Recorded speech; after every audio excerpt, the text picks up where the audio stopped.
L'écho du soir avec Emmanuel Le Chypre. Bonsoir. Bonsoir Claire. Alors, comme on pouvait s'y attendre, républicains et démocrates n'ont pas su se mettre d'accord aux États-Unis sur un projet de loi qui aurait évité des coupes budgétaires drastiques dans les dépenses publiques. Quelles conséquences vont-elles avoir, ces coupes budgétaires, sur l'économie américaine ?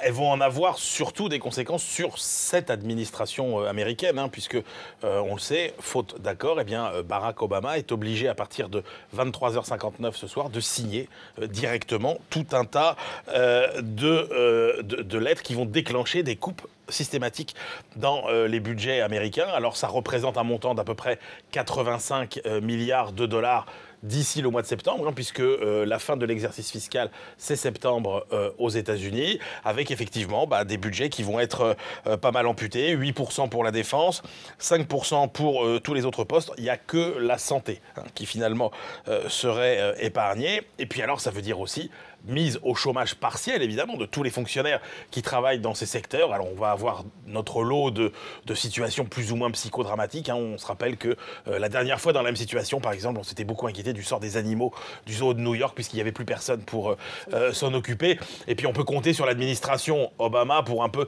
jouer de ça, dramatiser un petit peu, en disant, regardez, voilà, dans les prisons, dans des situations un peu difficiles comme ça, on ne manquera pas d'essayer de marquer l'esprit des Américains.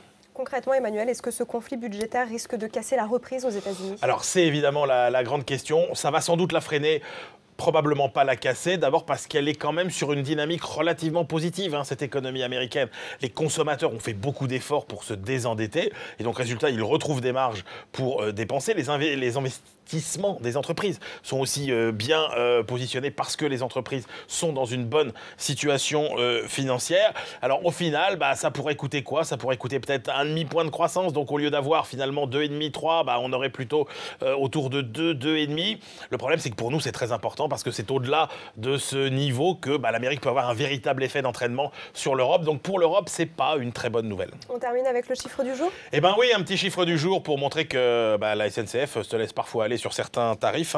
Selon une étude de l'association de consommateurs CLCV, figurez-vous que pendant les vacances d'hiver, les prix des billets en direction des stations de ski augmentent de 29 à 47% par rapport au prix sur des périodes qui ne sont pas les périodes de pointe. Pour les périodes scolaires, c'est dur pour les familles.